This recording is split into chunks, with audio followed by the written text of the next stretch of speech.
Hey friends, Seeking Our Spirit is back, episode 48. Got a chance to sit down with some old acquaintances, friends of mine from Virginia Theological Seminary up in Alexandria, Virginia.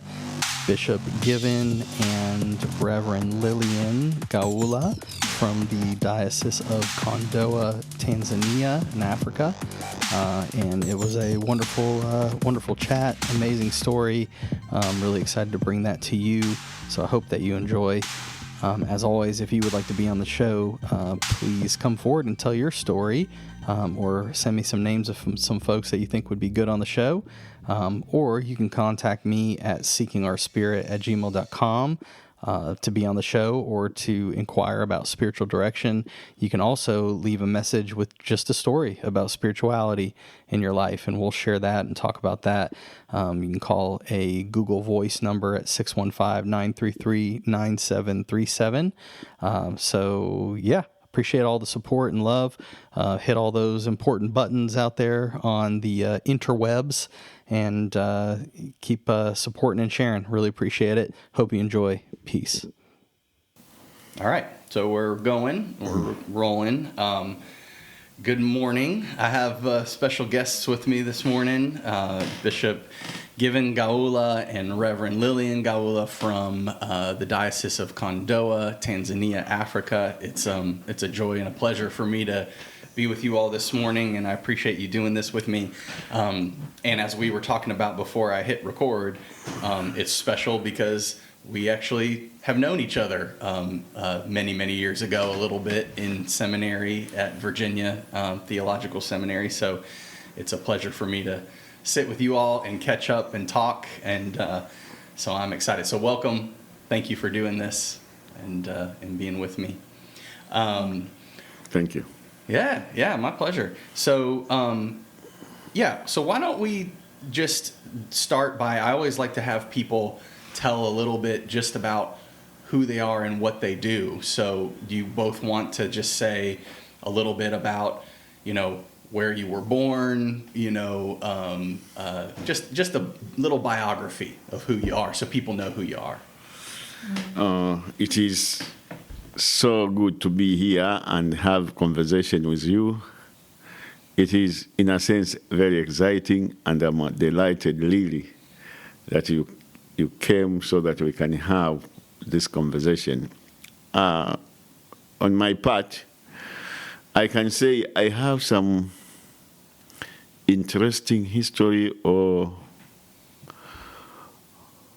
that shows God's divine purpose in my life. Uh-huh. Why am I saying this?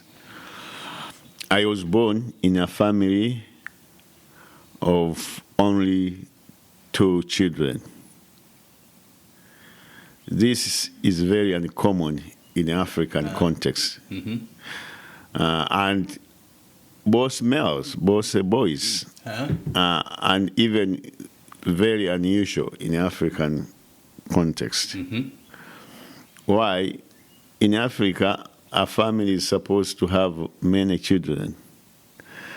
The reason for this is because children are our retirement benefit. We don't have social services or social benefit or retirement benefit. So it is your children who look after you once you become old. Mm-hmm. If you don't have children, your future life will be miserable. Wow. So I was born in a family of only 2 kids. My mom was married with my dad. I could say that my mom had been a Christian from where she came from. And she married my dad, and my dad really was baptized so that he could marry my mom. Ah, okay. And what was he before he was baptized? No, he was the other village to village, from other places. My mother's parents came from a mission church. The church had been there since missionary era. Okay. But on my father's side, they were only followers of African traditional religion. Okay. Therefore, even if my mom came to my father, married my father, yet the entire clan or my dad's clan continued to practice their African traditional religion. Uh-huh. Of course, they opened a church just for my mother, and later on another my mom's relative who was married also to my father's clan. Uh-huh. So they offered a small house for them to have a service. Mm-hmm. Someone could come and lead service for these two ladies, and others, of course, could join. Sure. But the entire family were still practicing pagans' way, African traditional religion. Uh-huh. Before I can move on how they worshipped the pagans worship or the African traditional religious worship, why my mom was just had only 2 kids. She was not able to get married. Mm-hmm. Maybe because of young age or whatever the case, because she was married the end of 63. Oh, wow.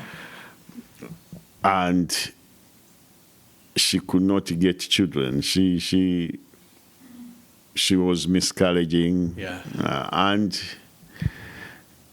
because of that, my mom had some terrible moment in her life. Mm-hmm. Even myself, I was born a premature baby. Mm-hmm. It was just by God's grace that I could came alive, because I was born a premature baby, and in those times when I was born, in my African culture, in my clan culture, it was prohibited for a woman to give birth to a premature baby. Oh. Usually the common culture was such a premature baby to be thrown to the Bible tree caves and to be left there and eaten by the hyena. Such a baby could be the food of the hyena. Wow. And they throw it and left it there and come back home. Yeah. So my mom, being a Christian, he managed to escape and went to a Christian far away, a Christian dispensary, medical center. To give birth to you? To be able to nurture me. Wow. I'm told I was just little, even I could not, even the finger. It fit in your hand. It fit in the finger. Yeah. I'm told my mom could only cry because it's only like a finger, like a small rat. So you're a miracle from birth, huh? Yeah. That's why I say it's only by God's divine purpose I'm here today. Yeah. So there he found a missionary, a mission nurse. They have established some incubator.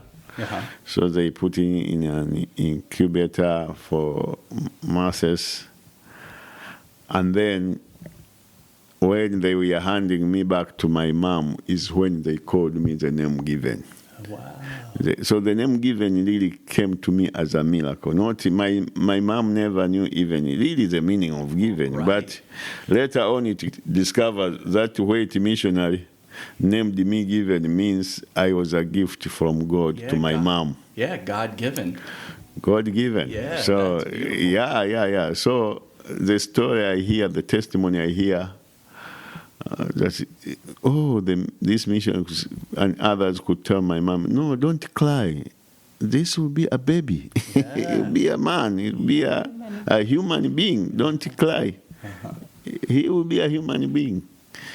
And here am I am a human being. Wow. And then look at all, I mean, obviously folks listening don't know, but then look at all the work and ministry that has come from. Yeah. that. And then from there, as I said, my brother came, so my brother Michael came, so we are two. Yet, as I say, my mom passed some challenging moment because she could not give more birth to children. Yeah. So this caused trouble to her life. Sure. She was oppressed by my aunties from my father's side. She lived a very terrible life, very terrible life. She was oppressed, humiliated. And my daddy, unfortunately, at that time, he was irresponsible for his own life, even for the life of the family, alcoholic dad. Painful life. I grew up really painful life. Yeah. My mother was beaten a lot. And I grew up In that painful context of life. Yeah. I hated my dad, to be honest. My father, I grew up hating so much my father. And I was thinking once I grow, I will revenge to this man who is oppressing us as our mom. I grew up no peace in our life. Food was rarely hard. We suffered for food. Wow. Even eating food, meals, maybe eating, sometimes we can go even 2 days without eating anything. Because he wasn't providing. Yeah, and then my mom cried, we also cried. She didn't have anything to give us. So life was really miserable. Yeah. But something in 1980 happened to me in the night of 20th. You didn't say about. Yes. Yes. And then because of this life, my mom's side decided to take my dad. In one occasion, my dad beaten badly my mom. She was beaten. I could not forget that day. He beaten my mom badly, and she was about to die. Wow. Because my mom was beaten by my dad badly, and they took her to the court. First my mom went back to home, to her family. We followed her, and then my mom's uncle decided to take my dad to the court. Because This was your mom's brother? Yeah. And then they went there, and it was decided that the kids should give evidence at the first reliable testimony, because we were there. Yeah. And as the older one, I had to give testimony because I was the older than my brother. Yeah. So I testified the truth at the court. Against your father? Yeah. That yes, my dad is alcoholic, he does not provide, but he has been beating my mom. And at that day also, he beat my mom badly, left almost to die. And my dad sold everything to pay the penalty. Wow. My dad's family. So this added hatreds, even rather than my mom, but also the hatreds came to me because I have given testimony. They thought, Given want to take her father to jail. Yeah. Why he went to give testimony? So my daddy really hated me. So when I returned home, he decided to kill me. So he hanged me on one of the pillar. Yeah, the rafters. Yes, yes, with a rope. rope. taking the rope in my neck, Your hand into your and my neck, leg. So he bound your hands and your The leg. feet. Yes, and the leg And together hung you. and hung me. Wow. The head was down and the legs were up. Oh, okay. And then he put the fire. Light the fire. So Amen. he hung you by your feet Yeah, yeah. over a Feet and- fire. Yeah. Feet Feet and and, hands bound. and then Yeah. up there, and then Wow. the fire here. Wow. The fire could come to my mouth Yes. and noise. Uh-huh. He just wanted to kill me. Mm-hmm. But with God's grace, I became heavy to the ropes. You were too heavy. Yes. From there, the rope Bro. broke, and I fell. With God's grace, I didn't fall to the fire. Wow. I fell outside. Wow. Was he there when you fell? Yes, he has the knife. He No had one big, come close. no, and big close knife. He has close, and my mom was there. Wow. Oh, your mom was there too? Yeah, Oh, wow. watching. Wow. He has a knife and wanted to kill me. Yeah. My mom was only crying and said, "Don't make noise, you die also yourself." Mm-hmm.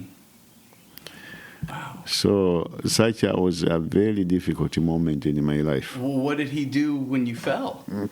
And then he took his knife, he cut the rope out. Huh. He freed you from the rope. Yes, he just couldn't continue. Wow. So the rope breaking and your falling Yes. did something to him that he freed you then. He didn't do anything. Yes, Oh. yes. Wow.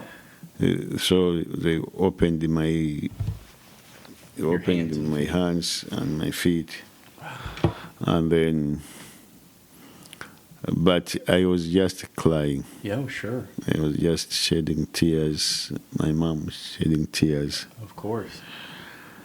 and then you imagine from there, I hated him very much. Of course. I could not have love on him. I grew up with hatred until something happened to me in 1980, October 20th.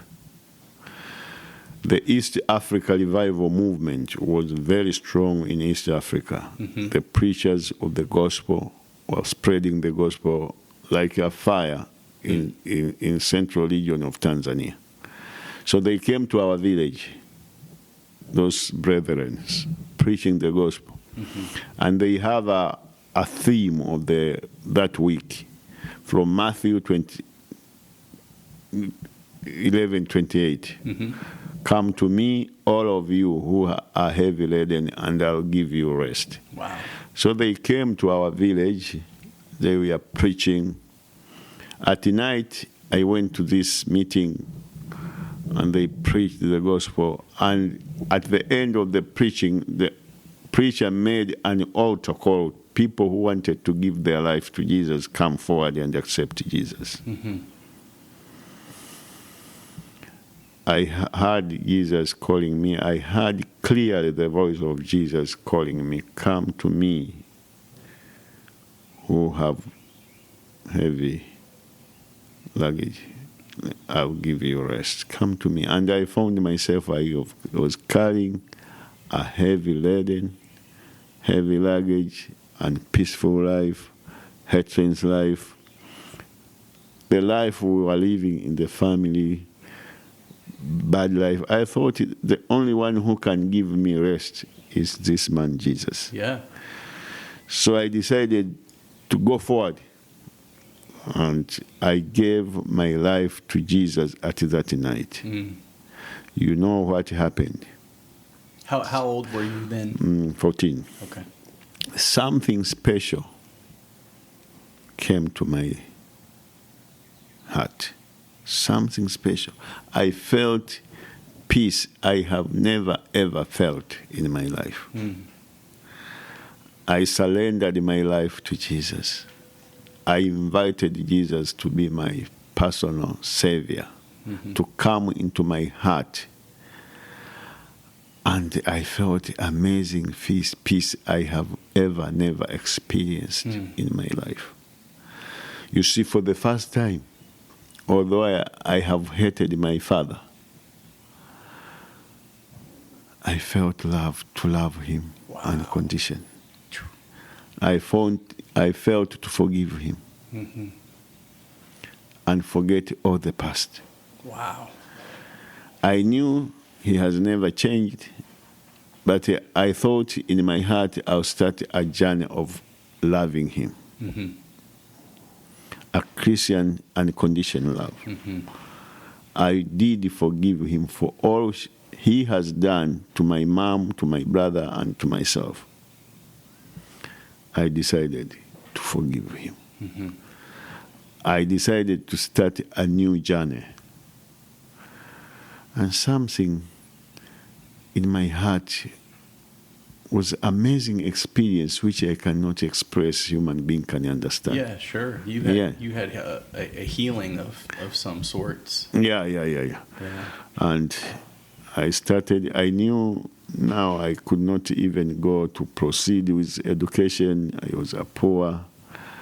From that moment, I decided to give testimony to people of what Jesus has done to me. There was a changing life which was visible to everyone. And then I decided just to love the church. In 1983, a priest came and he decided, it was August 1983. This priest, a godly man, I will not forget him in my life. He came to that parish I thought maybe for me only. Yeah. He had a special love on my life. In 1983, he knew about the character of my dad. And he felt sympathy with me, deep sympathy with me. But in 1983, August, he decided to make me to be a leader of that church, to lead service, like lay pastor or call what's your name, but to lead that because that church has struggled without leadership, and he knew I know how to lead and write. I was a smart boy, so he decided to give me to be a leader of that. He led a service. It was a powerful service. He preached from the call of David. Okay. He was called as a young man, and he preached to the public, to the many people who were present. That said, today I'm commissioning Given to be your leader here, because I was talented, giving testimony to schools everywhere. And this pastor said, now Given will be your leader. You know, I read for 2 years. But in 1985, August 13, I still remember the date. 1985, 13th, the bishop came for confirmation service to our parish. And was this an Anglican priest? Yeah, we have been always Anglican. We don't have another religion at that. I never knew that there was another religion in this world. I thought Anglican is the only religion. Yeah. That's good, yeah. Yeah. So in 1985, August 13, Bishop Yohana Madinda came to our parish to lead confirmation service. I went to eat with the bishop with other leaders. And the bishop, when he saw me, he was so impressed. And he commanded the pastor that this should go to school. We need to prepare him. He will be a good for the church. He should go for study. So Bishop Madinda and the priest said, but he doesn't have fee And also, we don't know whether we'll get space at Klimatinde or St. John's College. But he said everything will be found for him. Mm-hmm. You have World Vision here. World Vision I brought here myself. So I'll ask World Vision to support him. Mm-hmm. To give you the finances. Everything to pay for me. Mm-hmm. Everything.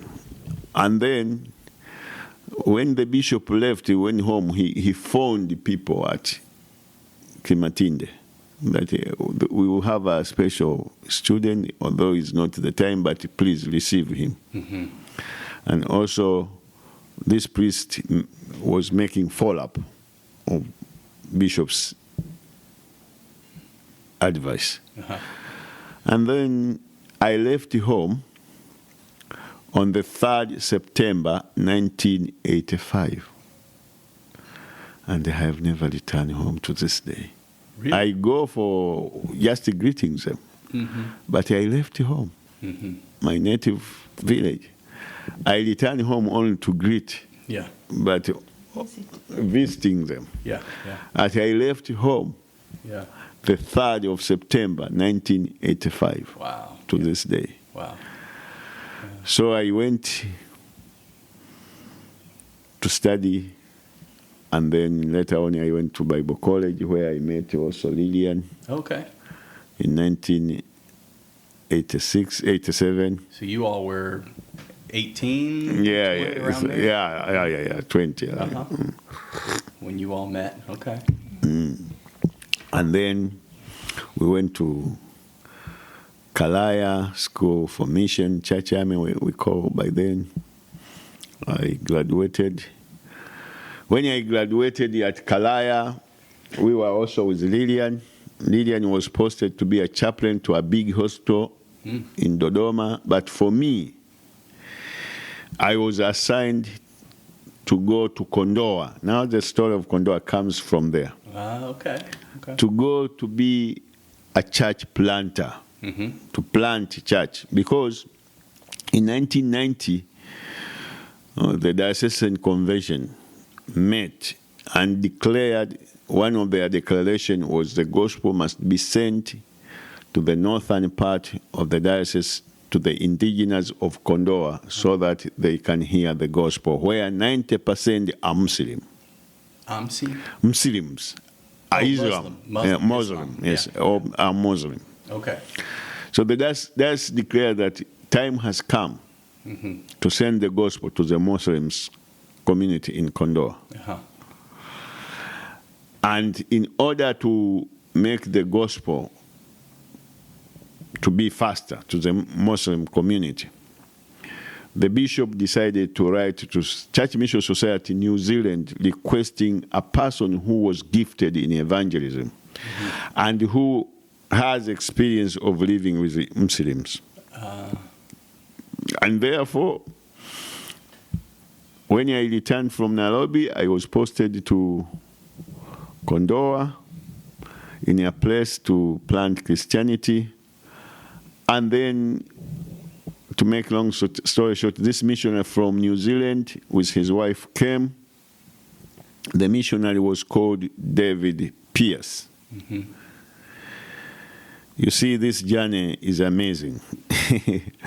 David Pierce came to Kondoa to be the director of mission and evangelism, to facilitate the gospel among Muslims. And I was appointed to be his assistant. He never knew the language. He only knew Swahili. So I was working also as his interpreter. Oh, okay. I worked also to encourage them to facilitate mission, to go every village in Kondoa. Now, what languages? So Swahili is the main language? Yes, Swahili is the main language. But some of people in that native language also do not know, some of them, Swahili. But all in all, we use Swahili. Okay. So David came, the end, we started working 1990 January. I came prayer November before, but I had stayed only 2 months alone, and then David came to work with him.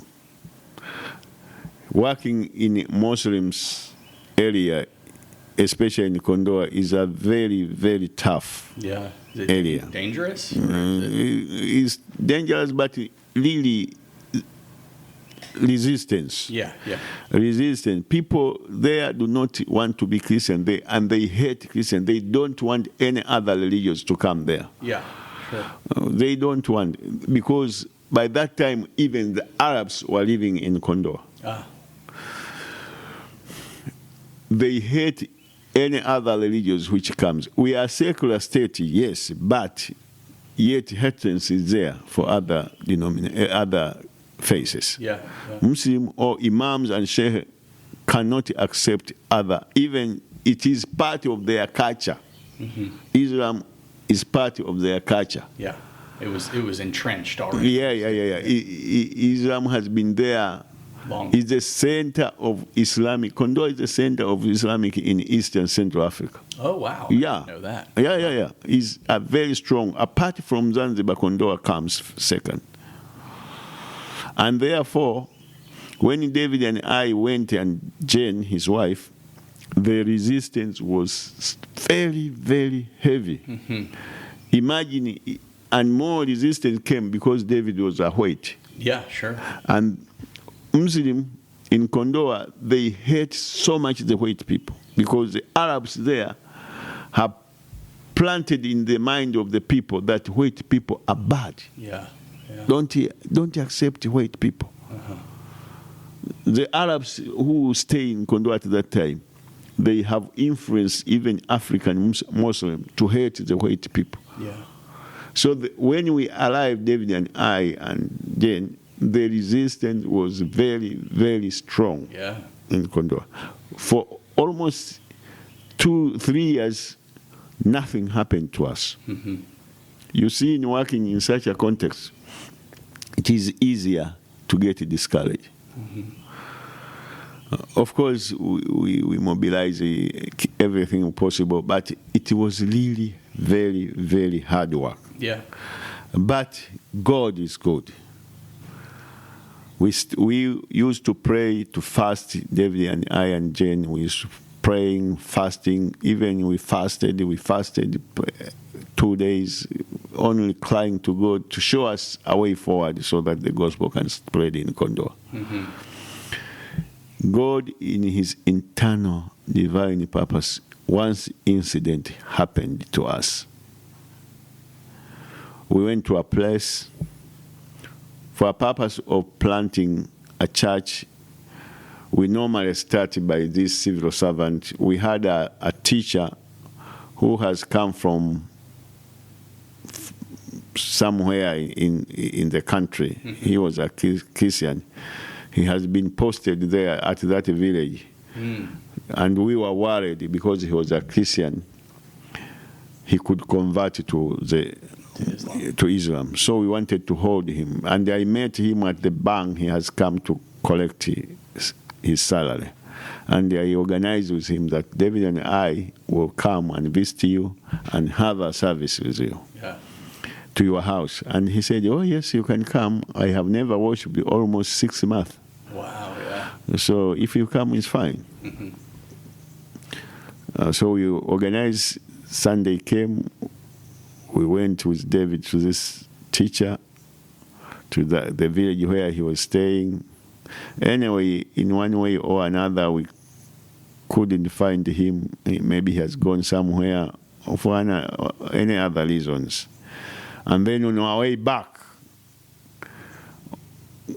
we found in one village a big group of people standing on the road. And when we talk road, not like here, only like path actually. Not really road, but the car can pass, although it goes slowly. So like a pathway. And in those days, even to see a car in rural village was very hard. You can stay a month without seeing a car. Or any truck or any vehicle in the rural village. And then these people who are standing, group of people helpless, they saw a car coming, Land Rover coming. Huh. And inside the Land Rover, there's this young man, and on the other side, a driver, a white man driving. Mm-hmm. We stood. We got out of the car. And then we found a woman was laying down, helpless, very sick. Immediately, without questioning, David asked me, tell them to bring this woman to the car. And then they took this woman to our Land Rover, to David's Land Rover, and 5 people, four of her daughters and her husband came inside. So 5 of them, or 6, came to the car with a sick lady. Mm-hmm. And David lashed this lady to the hospital. Mm. When we arrived to the hospital, it was discovered that this lady had been suffering from anemia. Oh. And she needed immediately to transmit blood to save her life. Mm-hmm. There was a number of Africans there. First, they started with these family members. They tried to test their blood, and their blood was very different. Mm-hmm. And at that time, HIV was very strong. People were even afraid to test their blood, sure. Thinking that maybe I'm having HIV. Once a person heard that he has HIV, he can die even with pressure. Yeah. So even getting people to be tested, it's very hard. Very hard. Yeah. And they tested the family, nothing in the same group. And you know what happened? David came out and told the doctor to test his blood. Mm. He said, test my blood. Mm. Test my blood. And the doctor was still hesitating because it was not common at that time. Yeah. And these people, even seeing a weight in Kondoa was hard. Yeah. And then... And did he show, did they do that out in front of people? No, he went to take, he was showing, yes. And then they went to take the blood to test whether it was the same group. And you know what happened? It was the same group. So David's blood was the same as the lady's? Yeah. That's powerful, yeah. And then they took David's blood and they gave to this sick lady. Wow. And David, a prayer warrior, relied on prayer. We cried to God, praying for that lady. And the doctors are listening, us praying for this lady and the other family. And you know, after a moment, the blood has gone to this lady and the water. It was amazing. The lady was automatically healed immediately. Mm-hmm, mm-hmm. He was healed. Yeah. This huge group of people who have come as a surprise. You know, even seeing a white man, it was a surprise, like a show.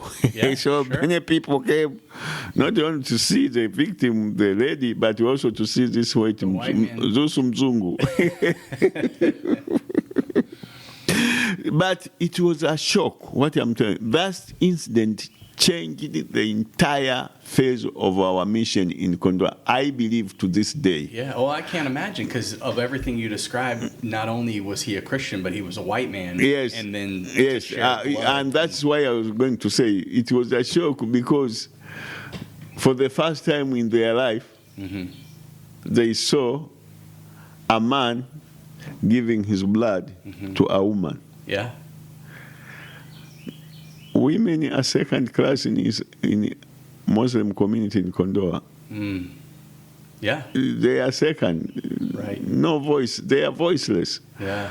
And here they saw a man giving his blood to a woman. Yeah. And not only that, second, they saw not only a man giving his blood to a woman, but a white man. Yeah. Imagine, a white man giving his blood to a black woman. Right. Who they were taught was evil. Yeah. Not only that, not only a black man white, but a white man Christian. Right. He's a Christian. Right. A Christian white man. Right. Giving his blood to a black Muslim woman. Yeah, what a powerful moment. It was a powerful, and the husband was an imam, was a sheikh. He stood, wow, pointing to David, "You are servant of Allah. Wow. You are servant of Allah." David said, "No, we are not servant of Allah." The Swahili word is hapana. Hapana. No. We are not servant of Allah. Wow. We are servant of Jesus Christ, who died on the cross for our redemption, laws for our eternal hope. From that moment, I tell you, that news spread like a fire in the entire Kondoa region. The event changed the face of our ministry. The Muslims, the reception was very big. We started making friends. Idi Msafiri is one of them. He died, the late Msafiri, and others. We became very friendly. Our ministry was changed. We started planting churches. We started to baptize people. Teams from Dodoma started to be accepted when they came.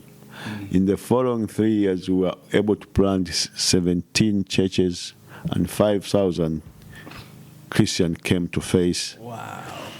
Today, as I speak, the Anglican Church is only one of the largest two Christian community in Kondoa. We are now 26,000 members as I speak with you today. The number of the congregation now has grown from 17 to 134 congregation. Wow. And now, even going to Kondoa, it is God's divine purpose. There are so many stories to tell about Kondoa. I then went for further study after that. After that, I went to take my diploma in theology. There I met also Lillian. We were with Lillian again. And then I was ordained in 1995, March 3rd. And then I went for further study to take. In the same year, I got married in July 1995, the 1st of July. And then we returned to study.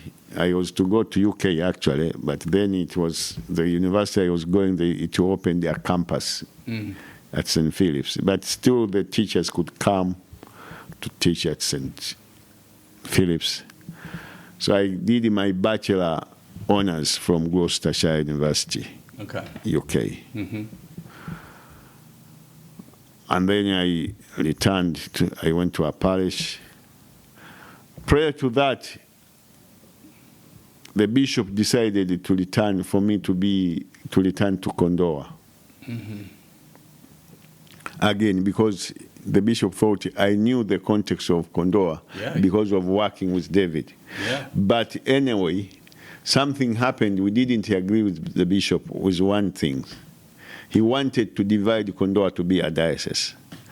And I rejected the idea. Not only me, but even the people in Kondoa were not happy to be split from the mother diocese because they thought that it would be lonely. We are minority. At least we get people from the central where we feel to be part of the wider and it was so family new at the time. Yes, and then they thought, no. And also the assistant bishop was on my side, saying we should not split Kondoa because the people of Kondoa feel to be neglected. But the bishop had his own vision. He wanted to bring the ministry of the bishop closer to people, believing that by the ministry of the bishop being close, the mission of the church will grow, and the church will grow. He had his own vision. Right. So make it a diocese and give them their own bishop. Yeah, right. Yeah. But for me, I didn't agree with the idea. Right. And because of that, the bishop decided to transfer me, to remove me from Kondoa.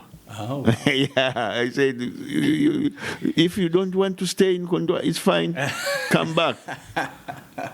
But the vision will continue. Anyway, I thank God, because maybe after returning, going back home to my diocese, I came to VTS. Oh, yeah, to Virginia. Yeah, to Virginia. Yeah. But you see, all this was God's divine purpose. Oh, sure. By coming to VTS, I could meet people. Yeah. So that later on, when I come to Kondoa, I have people who can support the ministry in Kondoa. Connections around the world. Yeah.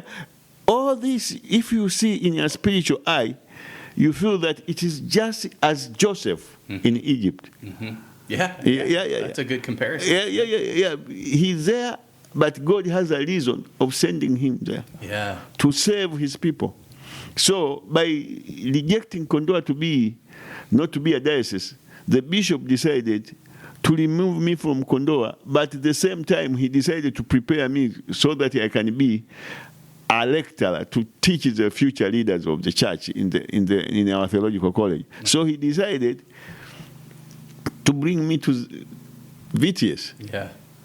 So I came to VTS. I met you there. Yes. And Charles, and many people. Yeah. If I would have stayed in Kondoa, I agree with the bishop idea and stayed in Kondoa, I would have not come to VTS. Yeah. I love that phrase. Look at it with the spirit eye. Yes. Because even the story of you and David, same thing. And that woman, like the chances that would have happened. It's powerful. You need to have a spiritual eye to see this.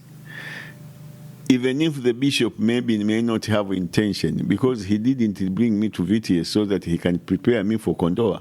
But his main objective was really to prepare me to be a professor for teaching the future leaders of the church in Tanzania. That was his main vision for me. Yeah. So I came to VTS. And when I finished, I returned home. Lillian came, I will give him how he came, because I made connection. Stuart Shebi and I were attending at St. Francis, Potomac, in Maryland. You see, close to VTS. Yes, close to VTS. St. Francis in Potomac. Stuart Shebi and I were posted as our field ed. Yeah, seminarians go to field ed, just for listeners. So seminarians get assigned to field education sites. Yeah. So Stuart Shebi was posted to St. Francis, and Stuart Shebi convinced me to go with him when we are exploring a place for the international students who are already priests, can work, can learn the American church. And I went to visit with Stuart Shebi, and the lecturer liked me. He asked Stuart, "Can you tell Professor Pritchard?" By that time, and Pritchard. Bob Pritchard, and by that time, Jonas was Professor Jones was the one who was dealing with international students, and Professor Jones would not send an African student to St. Francis. He used to send them around Truro, Falls. Closer. Yes. But he was away at that time. He was on sabbatical leave and decided to leave on Bob Pritchard. And Bob Pritchard, when he was told by Lector Billy Shand, he was so grateful, saying, "Given, you should go to St. Francis." And I made the best connection there. Yeah. Because those people are the one who arranged for Lillian to come to the state. And Lillian. So Lillian wasn't with you during that time. He came but he went to Trinity. Yeah. He went to Trinity, but with the support from St. Francis, because St. Francis, part of their giving was going to Trinity. Yeah. And they have some voice because they give their money to Trinity. Wow, and so they found the dean of Trinity, President Zo, who had been to seminary with Bill Shanti, saying, I have here a student. I want to bring a student from Tanzania, Lillian, the wife of our friend here who comes to St. Francis to study in the state. And Paul Zo said, okay, she can come. Look at that. It works out. So Lillian came because for me, being at St. Francis, you see, all this is God's divine purpose. Is crazy. Yeah. You can see how God has been working in our spiritual eye. And I have forgotten all about Kondoa. Now is to prepare myself to be a professor. To be a professor. Yeah. I finished VTS. I graduated from VTS, and I was posted to teach at our theological seminary. Back in Tanzania. Yes, back in Tanzania. Yeah. And as I was arriving, then something has happened. St. John University was being established. And the condition that was given in order for the university to be accredited, all the faculty must have people with PhD. That was the condition. With PhDs? With PhDs. Okay. Anyone who is leading a faculty, the head of the faculty must have a PhD. Yeah. So that the university can be accredited by the government. And you see who was elected was me. Was me. I was given a scholarship to go to New Zealand to study for my PhD so that I can come back to St. John to lead the faculty of theology. Really, that was the intention. And this scholarship was given for that condition. And the bishop said, oh yes, I allow him to be the head of. So you went and studied in New Zealand? Yeah. And did Lillian go with you? The children, children and the children, we went to study in New Zealand for 5 years. Wow.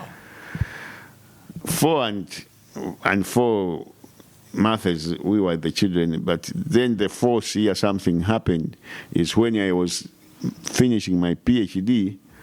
Then at one morning we received that the House of Bishop and the people in Kondoa, they want you to be the Bishop of Kondoa. Whoa. And you can think many things. And at that time I thought maybe it is a politics, church politics, or no, but still I was looking to this. We needed to pray to see God's direction. Because initially I said, maybe the bishop, because my bishop was about to retire, and we were about to choose a new bishop. And I was one of the people who could be the candidate. Yeah. So you had both of those. Yeah, and I was struggling that maybe the bishop has his own friend who want to be the bishop. That's why he's sending me to Kondoa. You have many things to think. Right.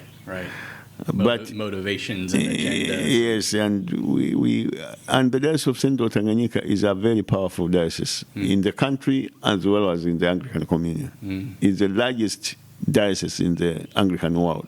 Really? Yeah. I didn't know that. In terms of people, not geographical. Yeah. Kenya and Uganda, they have more Anglicans, but they have been dividing the diocese pieces. Yeah.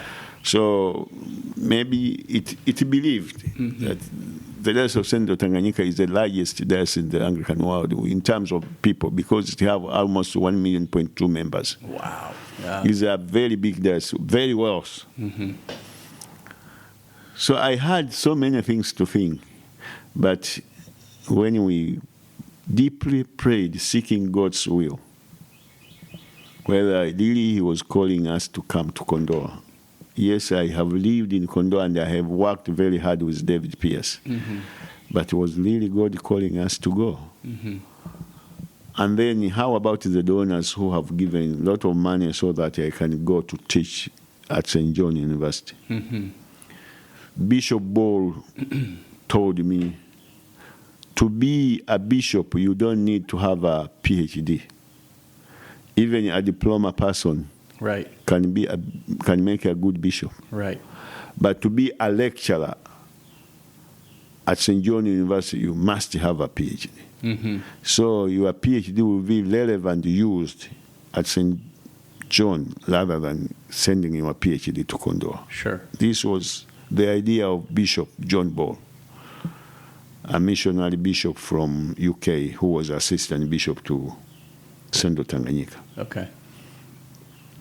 He thought even dividing Kondoa was not a good idea, but also sending my PhD to Kondoa is not a good idea. Yeah.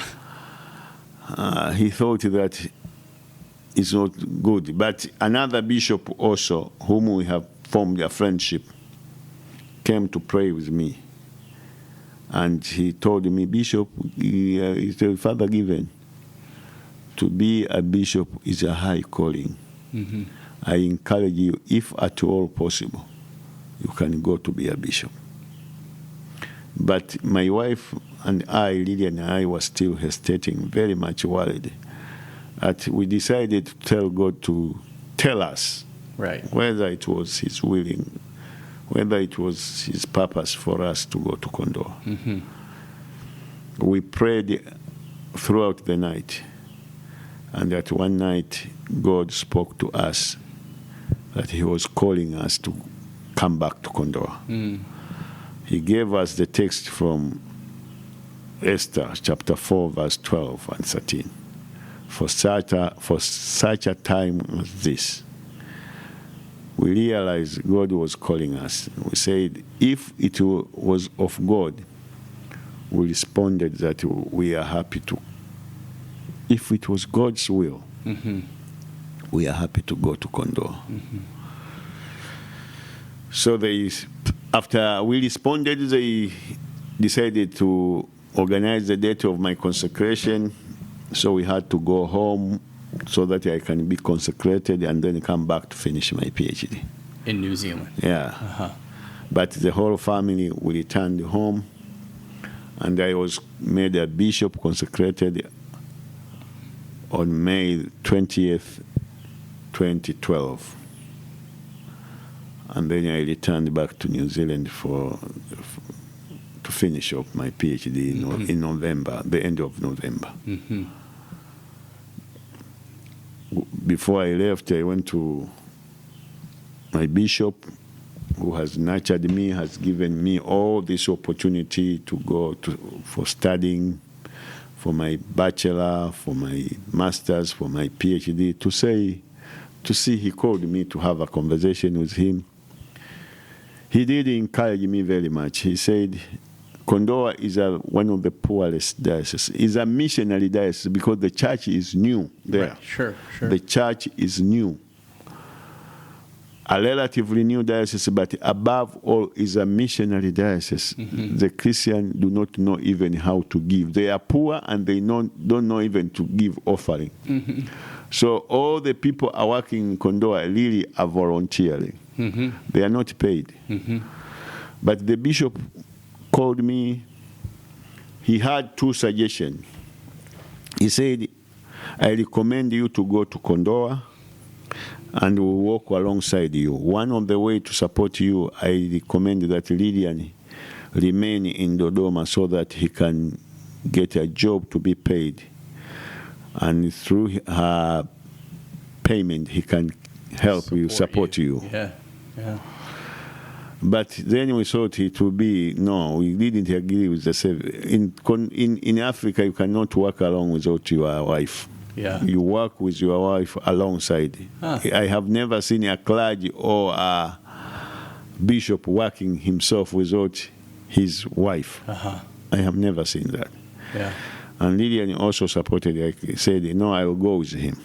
Then the bishop came with suggestion, say the diocese of the mother diocese, you can choose. I can pay you the stipend. You be paid the stipend of which I'm receiving. a month. However, I have another suggestion. I better support you, the manpower who is working with you, the executive administrator and the accountant. Mm-hmm. And then, because I know you have been to America, you have been to New Zealand, and then you can raise your own living in Kondoa. Mm-hmm. And then I can help you pay these two people whom I believe they will be a big supporter for your ministry in Kondoa. Yeah. Anyway, all in all, we decided that he should support me paying those people who will support me. The administrator and the accountant. Yeah.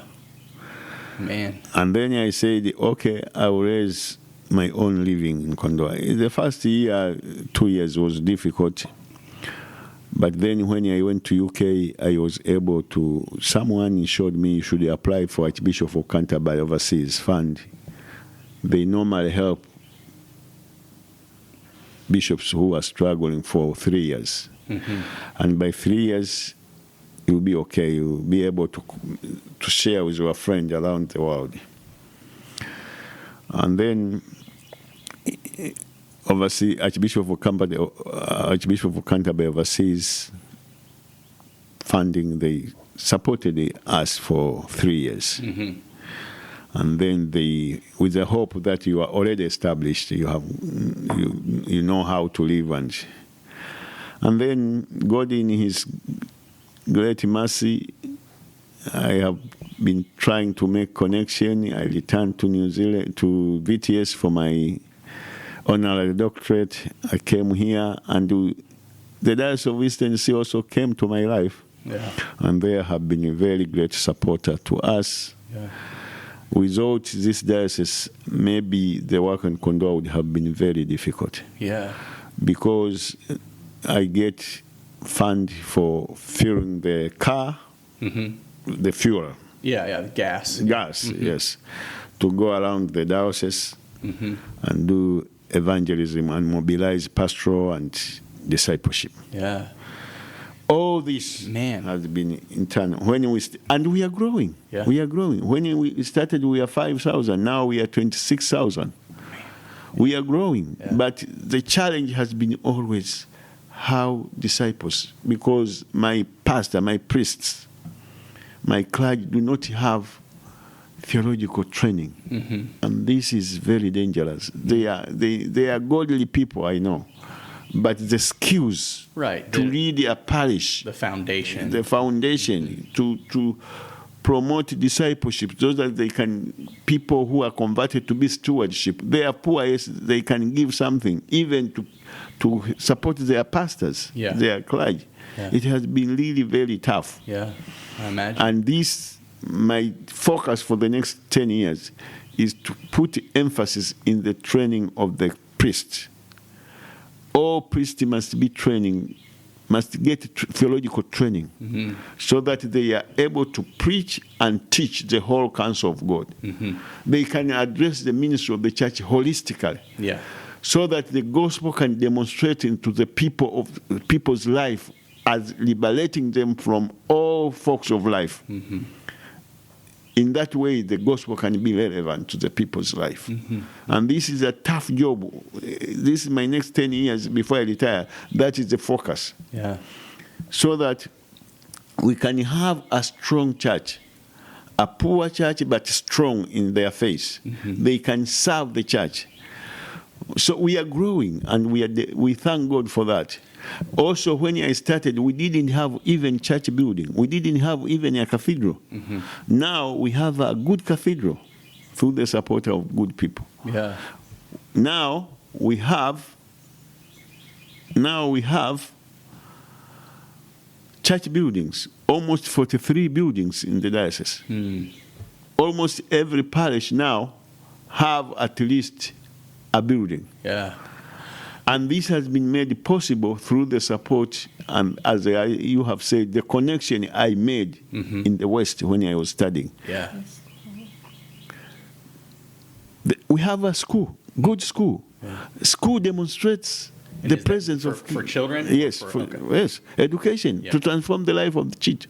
And St. Paul and St. Peter and St. Paul School is doing a fantastic job. It's a great tool for our mission because it accommodates both Muslim children and Christian children. Oh, what a beautiful message. And yeah. then when these two communities study together, their children study together, they form a long-lasting friendship.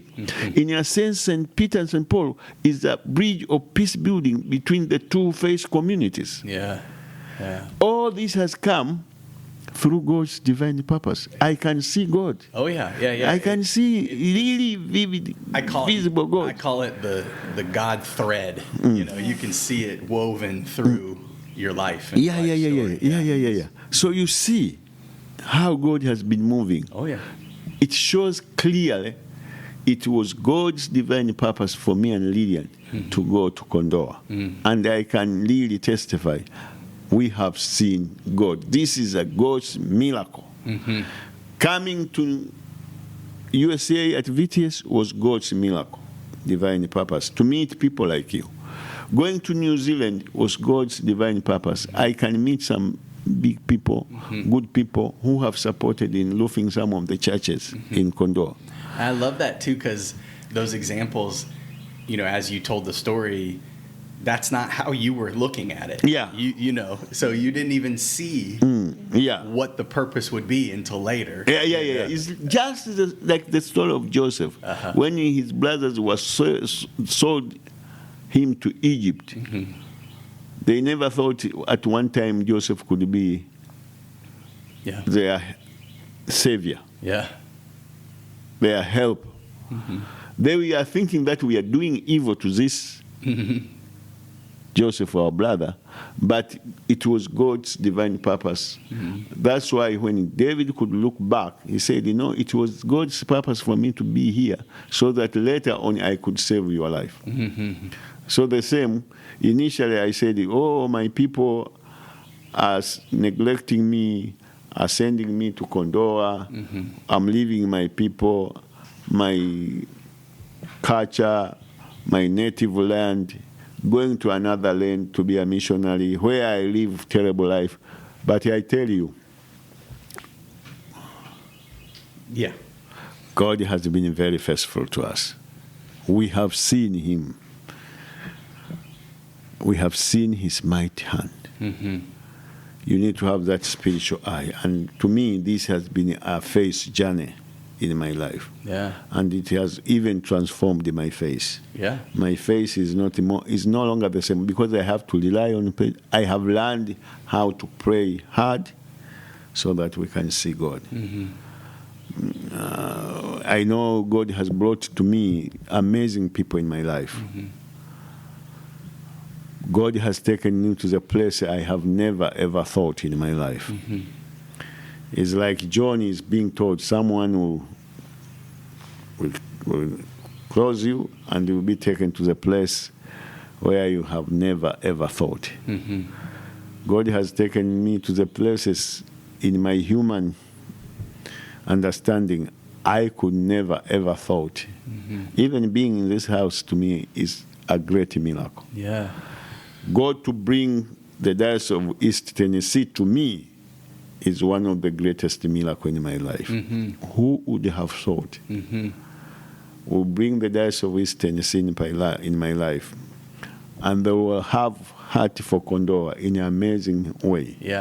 Who would have thought God will bring Christian Community Church in North Carolina to the life of Kondoa? Who would have thought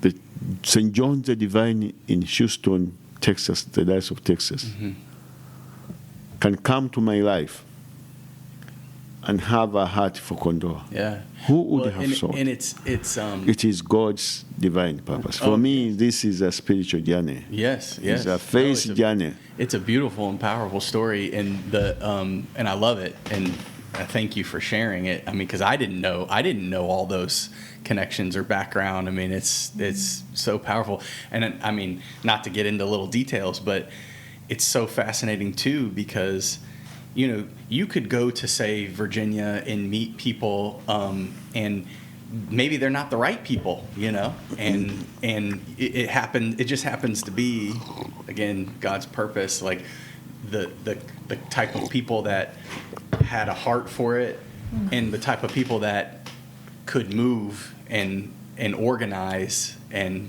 and get that support. I mean, it's fascinating. God has brought to us amazing people who have love for God and for their human people. Yeah.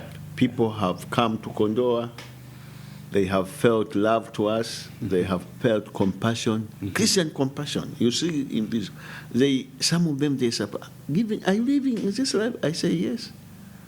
Because of that, they have come to know. I think these people are called. Yeah. We need to walk alongside them. And I have seen people walking alongside us in a very amazing way we have never, ever even expected. We see God in our life. This is a spiritual journey.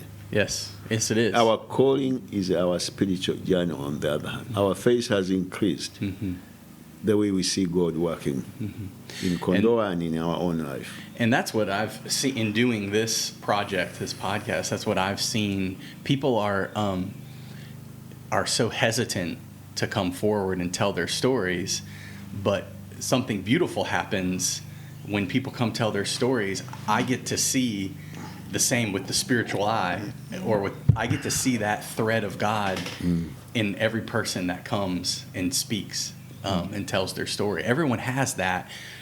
Your story's amazing, but everyone has, if they look at it with the spiritual eye, in their own lives, they can see God at work, throughout their life. Yeah, God. I have seen God in my life. Yeah, I have learned so much in this ministry. Like I have learned how the Anglican Church is functioning. All the political Anglicanism is going around the world, and I have seen good people, and I have learned that we have so much in common. Yeah. We work in different contexts in our ministry. For instance, I was thinking the different contexts I'm working in Kondoa, where polygamist is very strong among the life of the people in Kondoa. Polygamy, so multiple wives. Yes. Yeah. Maasai, who are really giving their life to Jesus. You find a Maasai Boma. A Maasai head of the Boma has 7 or 8 or 12 wives. And he brings all the Boma to Christ. And he wants to be baptized. With his 12 wives, what will you do? Yeah, that's a dilemma. It's my own mission context, pastoral context. Yeah. They believe in Jesus. They believe Jesus is their Savior. But he has 12 wives. What will you do? Yeah. But he's bringing all... The place where the culture and the belief conflict or coincide. Yes. Yeah. For us Christians, we say we are monogamy. Right. One wife, one husband. Yeah. Man. So you can see the context different from the... If I come here in America and preach about polygamy, it's irrelevant because you don't have this challenge in your life. Right. You don't have. Right. But in my context, it's a big challenge. It's a big challenge, yeah. I've seen similar conflicts in my experiences in Bolivia. Same thing. The church and the culture, have places where they come in, and what do you do with that? And how do you still love each other, be compassionate, and try to, accept each other, and also try to instill those beliefs, So I want to, because we've been going for a little bit over an hour, so I don't want to make you all talk the whole time. But I want to ask, one, Lillian, do you want to share a part of your story or your background? Sure, I would love to hear your story. Yeah. Okay. I have many stories to share, but I think I'll short. Okay. Yeah. I was born in a Christian family. We are 10 Mm-hmm. in our family. I have 9 siblings. I'm the second born. Okay. Yeah, so to be the second born in a big family like that, I had to help my mom to raise my small siblings. Raise the children. Yeah. Yeah. So you were a mother from Yes, very early. I started to be a mother Yeah. since when I was 7 years old. Wow. Yeah, for the terms of looking after my small siblings. Yeah, so even if I was helping my mom to raise the small children, Mm-hmm. but I went to school. Yeah. Yeah, I went to school up to standard 7. At that time, it was very hard to go to the secondary school because in Tanzania we had a few secondary schools. Mm-hmm. So I stopped in standard 7, but I used to go to church. Then I had this priest in the church, and they have established their Bible school in our area. So he asked me if I would go there. Then I told my parents. Then my parents, they agreed. They sent me to the Bible school. Mm-hmm. I was 16 years old at that time. Today, from that time, is 42 years. Yeah. Yeah, so in the Bible school, after I learned the Bible, then I didn't know much about salvation and other things. But I remember one day when I was sleeping, then I heard a voice calling me from far, Lillian. Then I said, who is calling me? Huh. Because we were sleeping in one room, maybe 7 people. Yeah. We were sharing beds. The other room, 7 people. So we had two rooms for 14 girls. So I thought maybe my friend whom I sleep with her Was we were calling in you. the same bed, was calling me so that I can send her outside for toilet, Mm-hmm. because the toilet was outside. Sure. Yeah, but she said no, I didn't call you. Yeah. Then I slept. Then it was like Samuel. Then I slept, I heard another voice, I was the gonna same say, voice. just like Lillian? Samuel. Yeah. Yeah. Then I said, who is calling me? I went to the second room. I said, who is calling me? They said, no. Then I slept again. I heard the voice calling me. Then I was very afraid. I thought there is this belief of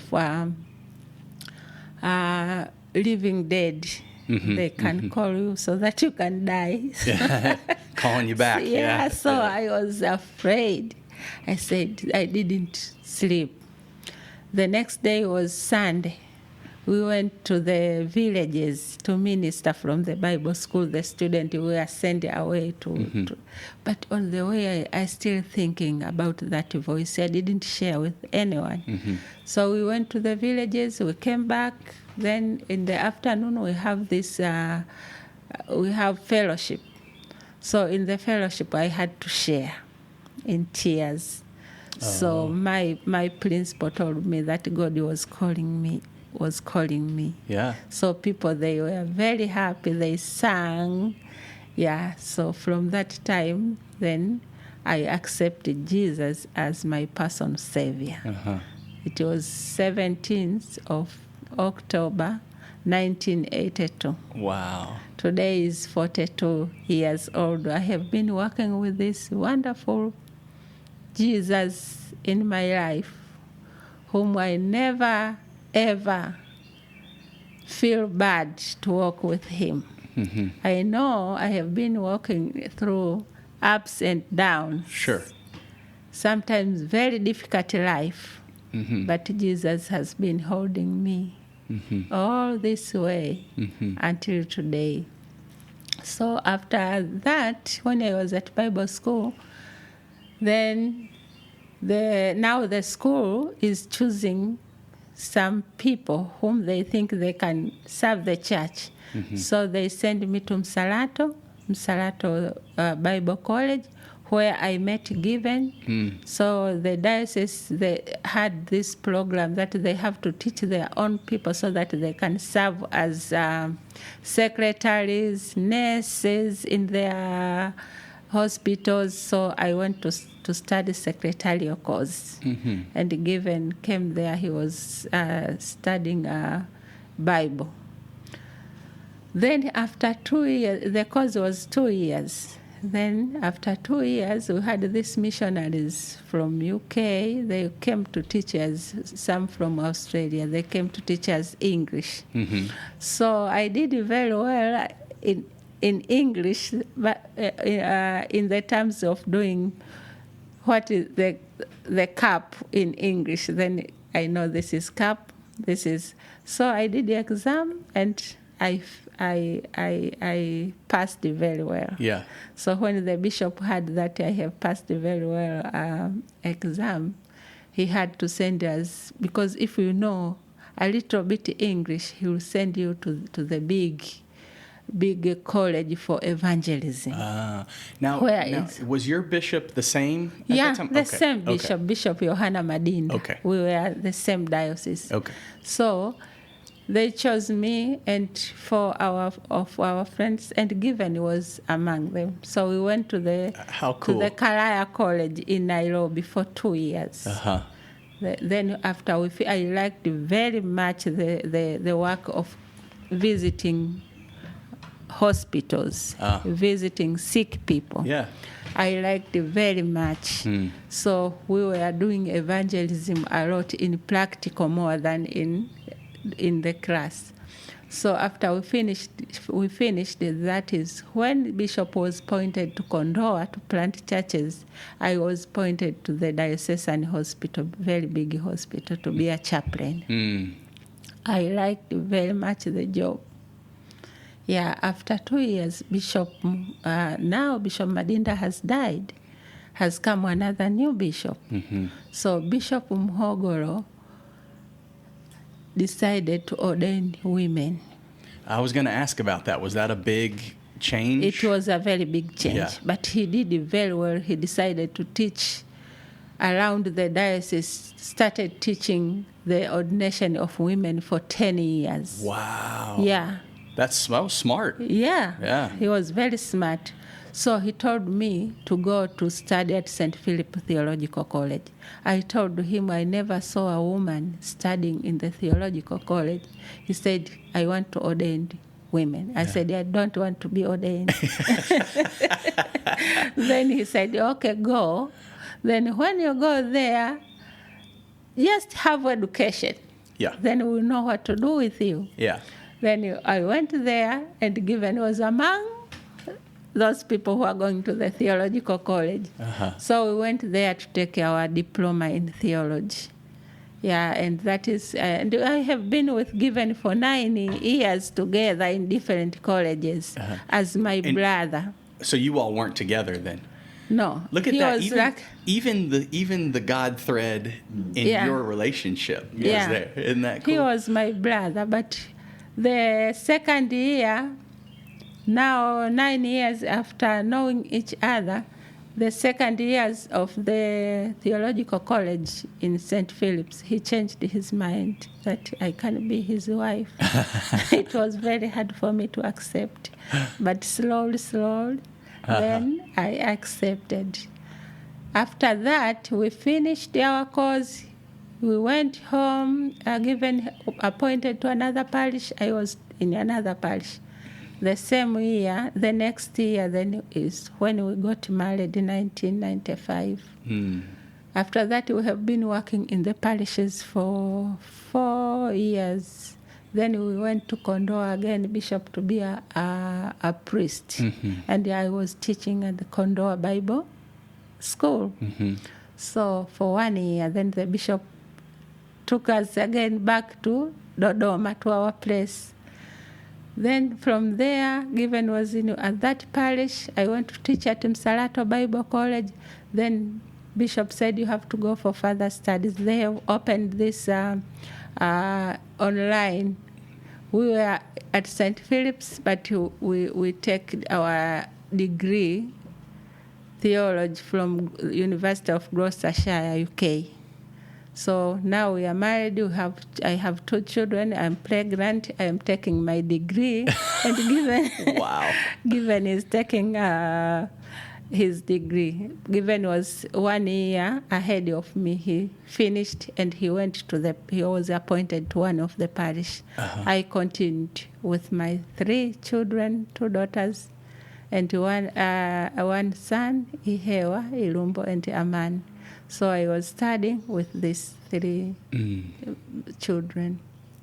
Then before I finished, Given applied to go to VTS. Yeah.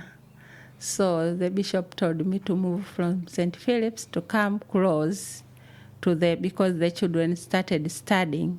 Oh, yeah, they were in school. To come to Msalato Theological College to finish my degree. So when I was at Msalato, and Given is in the U.S., that is when he founded a scholarship for me. From the St. Francis. Yes. So I came the next year. I went to Pittsburgh, trained school for ministry. After I finished my master's degree, I went back home to become a teacher and the academic dean of Msalato Theological College. It was just for 7 months when Given was already applied PhD in New Zealand. And Given told me, I'm going to study to New Zealand, but I'm not going alone. I have to go with you. I said, no. If I'm not going with the children, it is enough for me, because I left my children, I went to US. Now you want me to leave my children again to go to New Zealand? No, I am not going with you. Oh, so the children didn't go to the States with you? No. Yeah. So Given found another scholarship for the children. We went together. Wow. Yeah, so good. When he was studying PhD, people were convincing me to take PhD. I found it is hard to study and to help the children, because sometimes they come from school with assignment, homework, so I have to help them. Wow. So I said I will leave. I was starting to study, then I left so that I can help my children. I said, I have got a master's degree, is enough for me. I have to help my children. So as the bishop said, after four years, now Kondoa, they want him to be their bishop. Yeah. He has already explained how hard it was for us. But God showed us many, many ways that he wants us to go there. I told God like a person, God, if you are not going with us in Kondoa, I'm not going. Yeah, so God has to show other people, to show us through prayers that I am sending you and I will go with you. Yeah. And God went with us. We can see how people, it can not be God physically, but God is using people. Oh, sure. Yeah, to be with us in our ministry in Kondoa. So 2012, when we went to Kondoa, Given now is consecrated, we had seminar of pastors and their wives so that we can understand each other. So we had these people from U.S., from North Carolina, our friends, dear friends, Francine and Dan, were there to teach the seminar. So in a discussion group, we were visiting groups, we found many pastors' wives, they don't know how to read and write. Oh. So from that time, the idea of empowering women in the Diocese of Kondoa started. Beautiful. So I said, if the pastor's wife, they don't know how to read and write, what I'm going to do, what we are going to do? We started the class at the Bible College, the class of pastor's wife to learn how to read and write. So we taught them, they knew how to read and write. We didn't stop there. We said we can encourage them more to learn other things. Yeah. Like sewing, cooking, doing small business. So from that time until today, we have been working very well with we call the Mothers Union, the Women Empowerment. Yeah. So women are very, very active in the Diocese of Kondoa. And how powerful, especially as Bishop Given was explaining, especially in the Muslim community, that women are treated as voiceless, and we to empower them. We empower even Muslim women. They come to learn how to sew. They come to learn how to make small business. That's awesome. We don't discriminate anyone, so everyone is welcomed. Even now we have 3 Muslim girls in our class, so they are very happy. They learn. Last month they had holiday, they went home, so we told them to take the dresses which they have been making to go to their village to sell. Most of them sold. Now they have learned to do business. They brought the money so that we can buy more material to make more dresses and then to sell again. Wow, have a business. Wow, so God is doing. We see God's hand. We see God is with us through the people from Tennessee, through the people from North Carolina, from the people all over the world who are helping New Zealand. So, and some from our country. So I always like the song of the women in Kondoa. They sing, we can see that God's hand is working everywhere in the Diocese of Kondoa. Is working. Gosh, and what, I mean, boy, the world needs that message right now, right? Today, with so much war and conflict and ugliness. And so, your all story is so counter to that and is beautiful. That's awesome. Thank you very much, and God bless you. Blessings to you. Thank you. Man, I feel like we could probably talk for hours and hours and get even more stories. But yeah, I just want to say it's again a pleasure and an honor to sit with you all and to reconnect after so many years. And anything else you want to add? I want to ask. Let's put that mic in between you guys so you can both speak. That's fine. It'll pick you up. So, but I want to make sure we tell people who are listening, if they're interested in coming, and visiting, going on a pilgrimage, or if they want to support financially, what's the best way for them to do that? How do they do that? The first thing we say, even before we ask $1, is to encourage people to come for this pilgrimage, because it has a huge impact. And above all, this is a mutual relationship where enrich one another. We need money, yes, but that should be secondary. Sure. The first is the really relationship, growing in a relationship, and the powerful love between the two communities, to love each other. Love is the greatest weapons to conquer the world. Coming to Kondoa has a big impact for us because we are very minority community comparing to other dioceses in Tanzania. By coming to Kondoa, it shows that we bring the world to Kondoa. And so there is a great sense of this Christian body scattered around the world, that we are one body, although we are different, different color, different nationality, different language, and yet we are one family, Christ's body. So we encourage people really to come. And how do they do that? Let's say, I know, people in East Tennessee, there's plenty of churches in the entire diocese, organizes trips. But I guess, what if someone's listening to this and what's the best way to do that? The best way is through the Diocese of East Tennessee. Okay.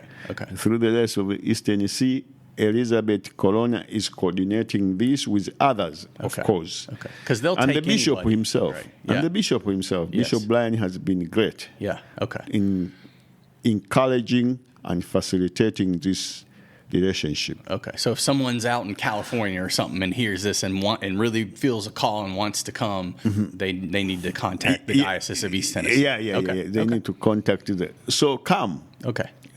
To show the world we are one in Christ. Yeah. We are one Anglican family scattered around the world. When I was made a bishop, I said, I want to bring the world to Kondoa so that the minority Christian in Kondoa, they can feel to be part of the wider, wide Christian family scattered around the world. That's the first thing. Of course, we encourage you to support us. To do this, you need to pray for us. Prayer bounds us as one family. Prayer shows that you love us. We love each other. Because if you love someone, you can pray for him or her. So we encourage you to pray for us. But also, above all, support us financially through the Diocese of East Tennessee. Okay. We have a lot of missions. The Bishop of Kondoa needs to be supported. But also we need to support the project which we are running. We have schools. We have women empowerment. All of these wonderful things you all have mentioned. You need to prayerfully consider to support the Diocese of Kondoa so that we can facilitate the mission of the Diocese in Kondoa. Yeah. The gospel needs to be good news, and this good news must be demonstrated in a practical way to make the gospel relevant to the lives of the people. If we have school, if we empower women, if we empower agriculture, some of the projects are running. We have established beekeeping so that to make the gospel relevant to people's life who live under $1 per day. Yeah. We need to transform their life holistically. The gospel needs to be presented in a holistic manner, and the church in Kondoa needs to take the gospel seriously as good news to the people's life, as here and now, before we go to the eternal life. So I'm encouraging you also to practically support us financially, and you can send your support to the Diocese of East Tennessee. Okay.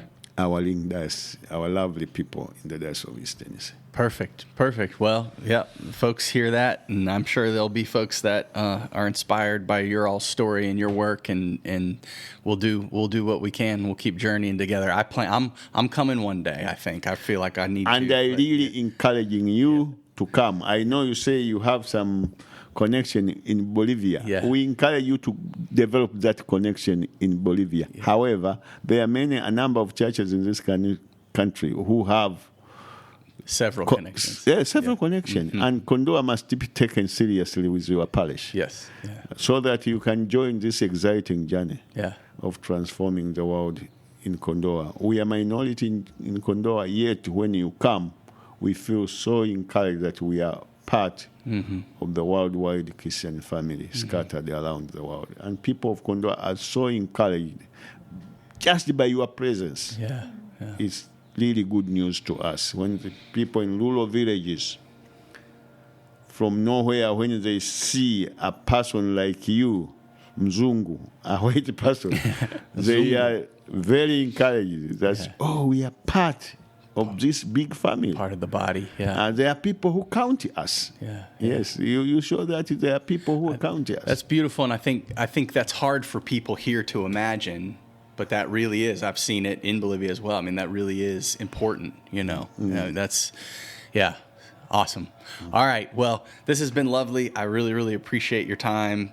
Bishop Given, wonderful to connect with you again. Mother Lillian, you as well. And thank you all for sharing your stories here, and God's blessings continually in your lives. Amen. We thank you for this conversation. Yeah, my pleasure. Thank you so much. I still remember our time together at VTS. Who would have known? I know. That just by meeting at VTS, this can spread to be a powerful relationship. Yeah. It's amazing. God is good. Yes. God is really good. I have never, ever thought one day, again, I come to the state and have a conversation with you. I know. And to make sure the church of Christ is one. It is all these God's divine purposes. Yes. Yeah. Amen, We for sure. must see in God's eye. God's eye. I'm going to keep that phrase. Yeah. All right. Well, we'll catch up more. Blessings upon both of you, and we'll do it again. Take care.